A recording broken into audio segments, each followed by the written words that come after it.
To है b equals to 1 2 3 4, c equals to 5 6 and d equals to 5 6 7 8 5 6 7 8 ये ABCD की value दे रखी है।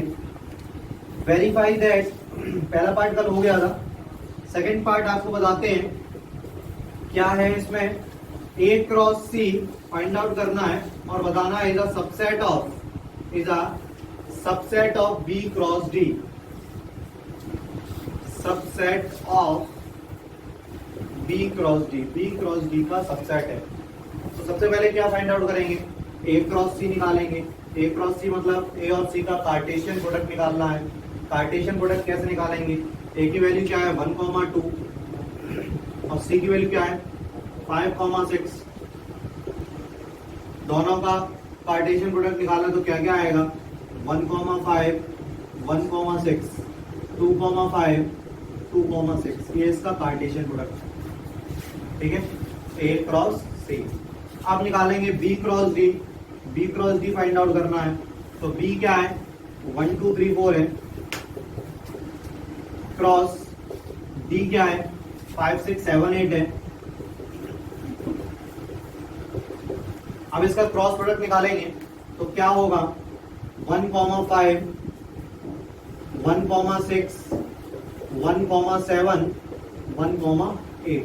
फिर 2 से निकालेंगे तो क्या होगा 2, 5 2, 6 2, 7 और 2, 8। फिर 3 से निकालेंगे तो क्या होगा 3, 5 3, 6 3, 7 और 3, 8। फिर 4 से निकालेंगे तो 4 से क्या होगा 4, 5 4, 6 4, 7 और 4, 8। रिजल्ट क्लियर, यहाँ तक कोई दिक्कत नहीं है। हमने A क्रॉस C निकाला और B क्रॉस D निकाला। अब यहाँ पे देखना आप कि A क्रॉस C के जो भी एलिमेंट हैं वो सारे B क्रॉस D में अवेलेबल हैं। देखो 1, 5 इसमें है, 1, 6 इसमें अवेलेबल है, 2, 5 भी इसमें है और 2, 6 भी इसमें है। तो ये चारों एलिमेंट्स इसमें अवेलेबल हैं। इसका मतलब क्या है कि A cross C is the subset of B cross D। A cross C किसका सबसेट है B क्रॉस D, ठीक है। कोई डाउट, ठीक है। तो यहाँ पे आप लिख देना A cross C is the subset of B cross D। 8th question क्या है उसको समझिए। A equals to 1, 2 A equals to 1, 2 है और B इक्वल्स टू 3, 4 है। Right A cross B। सबसे पहले A cross B find out करना है। उसके बाद क्या कह रहा है how many subset will A cross B have, list them. इसके कितने सबसेट बन जाएंगे और वो कौन कौन से होंगे। तो देखते हैं, सबसे पहले A क्रॉस B निकालते हैं। 1, 2 है इंटू 3, 4 है और इसको हम क्रॉस प्रोडक्ट निकालेंगे, कार्टेशियन प्रोडक्ट निकालेंगे तो क्या क्या निकलेगा 1, 2 1, 3 2, 3 2, 4। यही तो होगा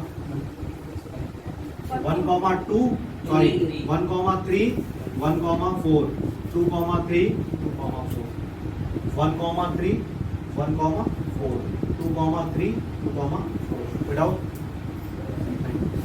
अब इसके उन्होंने क्या कितने सबसेट हो सकते हैं, इसके कितने पार्ट हो सकते हैं वो देखिए। सबसे पहले subset of A cross B कितने हो सकते हैं वो तो 2 की पावर n से पता चल जाएंगे।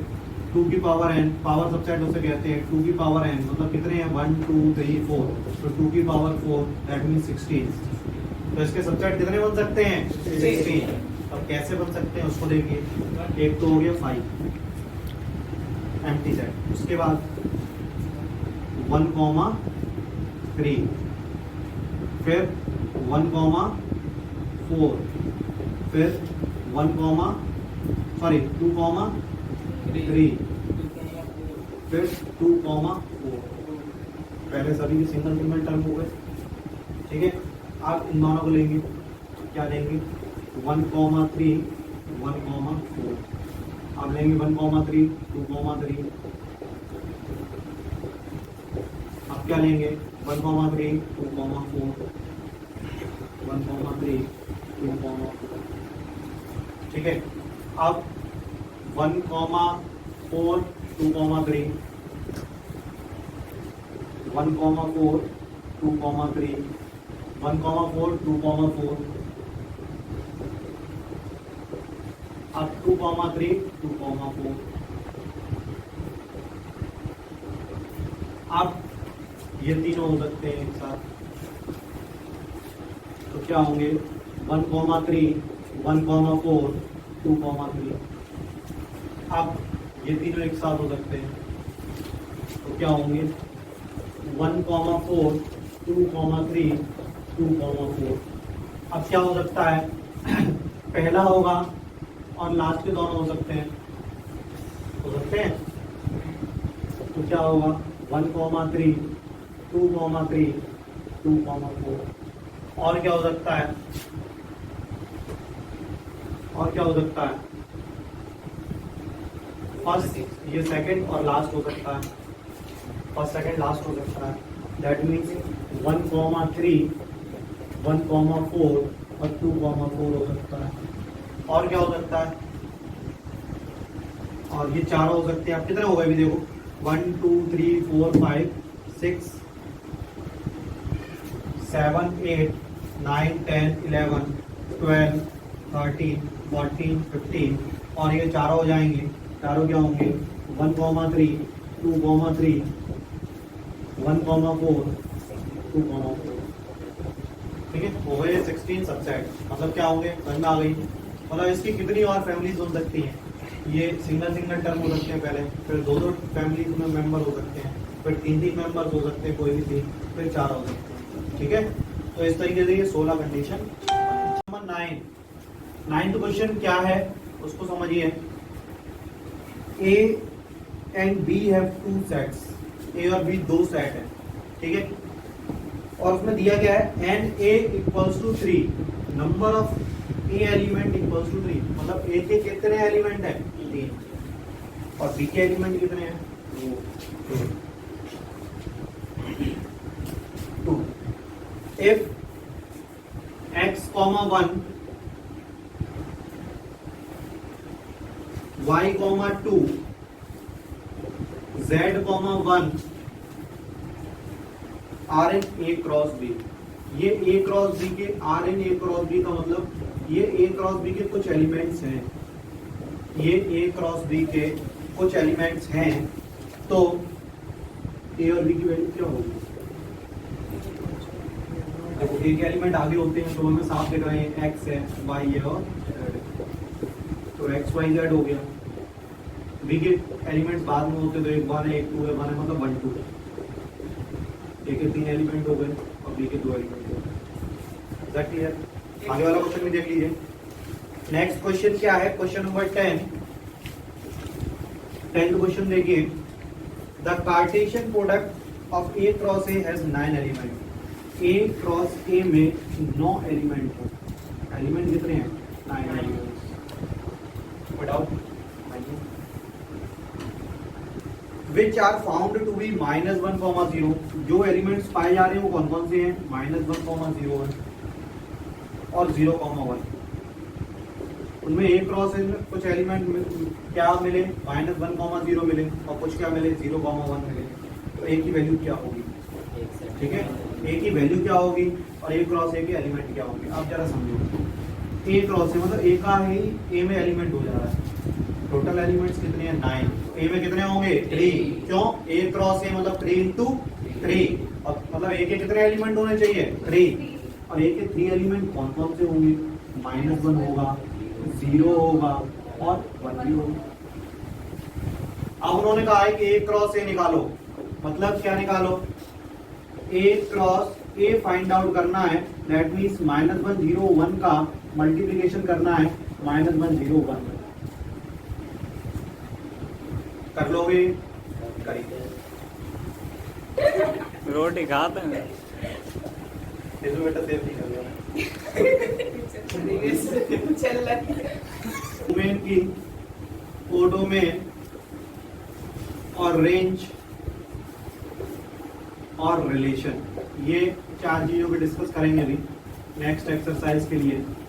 सबसे पहले क्या है, जैसे कोई एक सेट है ए, कोई एक सेट ए है, ए इक्वल्स टू दिया है 1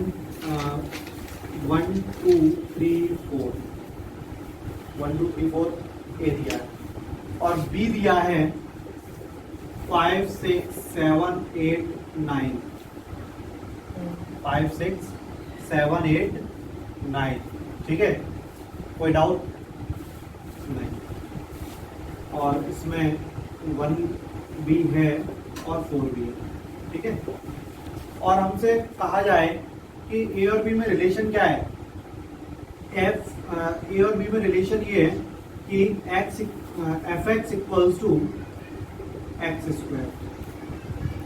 अब ये क्या है, देखो समझो, ये उसमें रिलेशन दिया,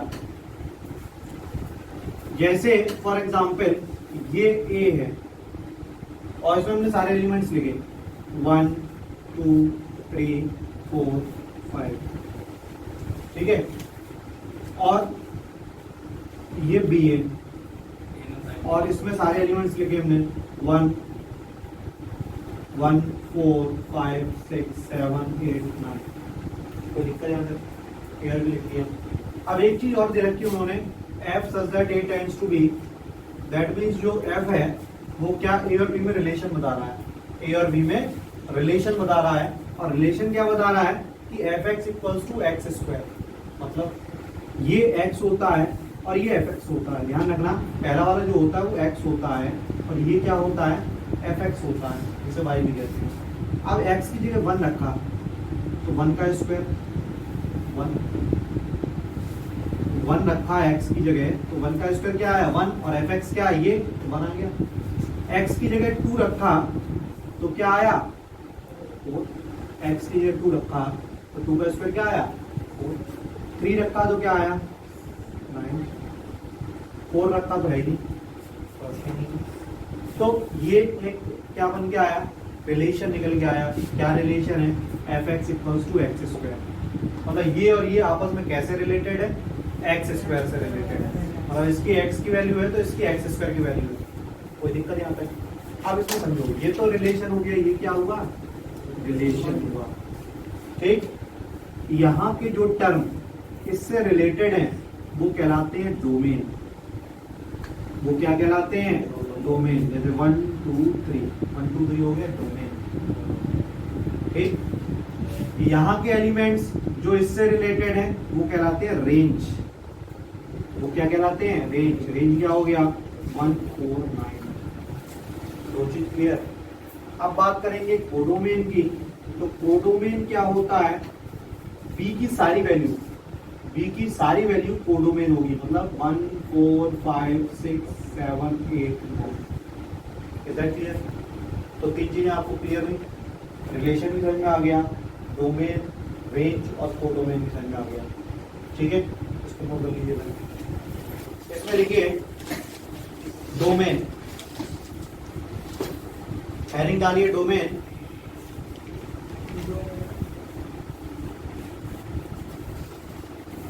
एक्सरसाइज 2.2 और क्वेश्चन नंबर 1।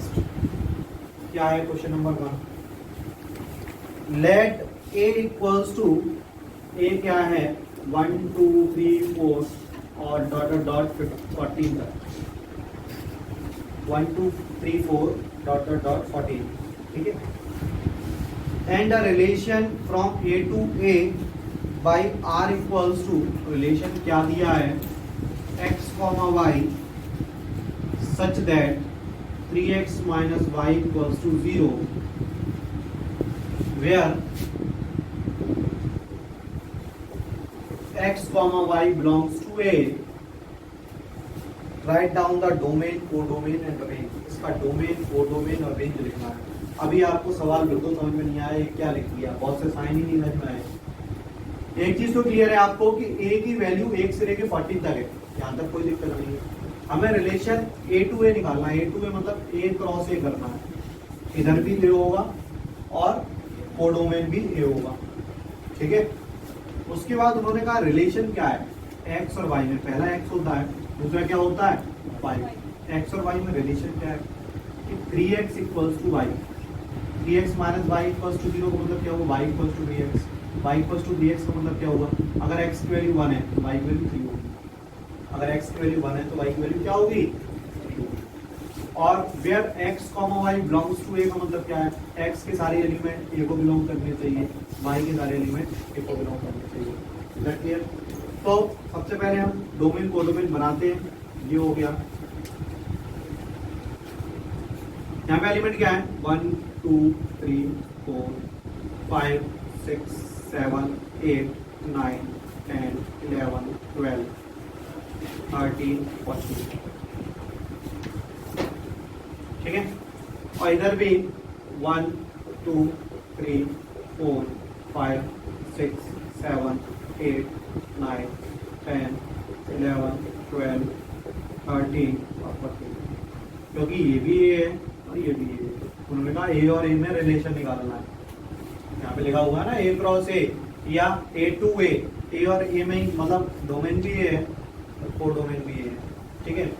अब इसमें रिलेशन क्या है 3x minus y equals to 0 या y इक्वल्स टू 3x, तो x की वैल्यू पहले 1 रखेंगे, तो 1 रखने पर y की वैल्यू क्या आएगी 1 इज रिलेटेड टू 3, x की वैल्यू 2 रखने पर क्या आ रही है 6, x की वैल्यू 3 रखने पर क्या आ रही है 9, 4 रखने पर क्या आ रही है 12, 5 रखने पर 59 ही रखती क्योंकि 15 इसमें है, ठीक है। तो इसमें बात करेंगे डोमेन की, तो डोमेन हमें दिखाई दे रहा है क्या होगा 1 2 3 4। रेंज की बात करेंगे तो रेंज भी हमें दिखाई दे रहा है 3 6 9 12। और कोडोमेन की बात करेंगे तो वो क्या होगा 1 2 3 4 dot dot 14। Domain codomain range तीनों समझ में आ गए, तीनों इसमें आ गए, ठीक है। और ये है कि इसमें हमें केवल डोमेन और रेंज निकालना है, कोडोमेन नहीं निकालना, डोमेन निकालना है और रेंज निकालना है और कोडोमेन नहीं निकालना है। और क्या दिया हुआ है define a relation R of the set n of a natural number such that R equals to x, y, R क्या है x, y such that y equals to x plus 5, y क्या है x प्लस 5 है, x is a natural number less than 4, यहाँ पर x क्या है एक नेचुरल नंबर है क्योंकि लेस देन है किसके 4 के। और क्या दिया है कि x, y belongs to n, x, y belongs to n, ठीक है। तो आप इसमें देखो जरा क्या दिया उन्होंने x natural number less than 4, तो x क्या होगा 1 2 3। और उन्होंने कहा है कि y equals to x plus 5, कोडों में नहीं दिया उन्होंने ये दिया y equals to x plus 5 है, मतलब 1 है तो यहाँ पे 6 होगा, 2 है तो यहाँ पे क्या होगा 7 होगा, 3 है तो यहाँ पे क्या होगा 8। हम बात करें अगर डोमेन की तो डोमेन क्या होगा 1 2 3 होगा। अब बात करें कोडोमेन सॉरी रेंज की तो रेंज क्या होगा 6 7 8 होगा, ठीक है। और हम बात करें अगर रिलेशन की तो क्या होगा 1 6 2 7 3 कोई डाउट क्लियर है यहाँ तक?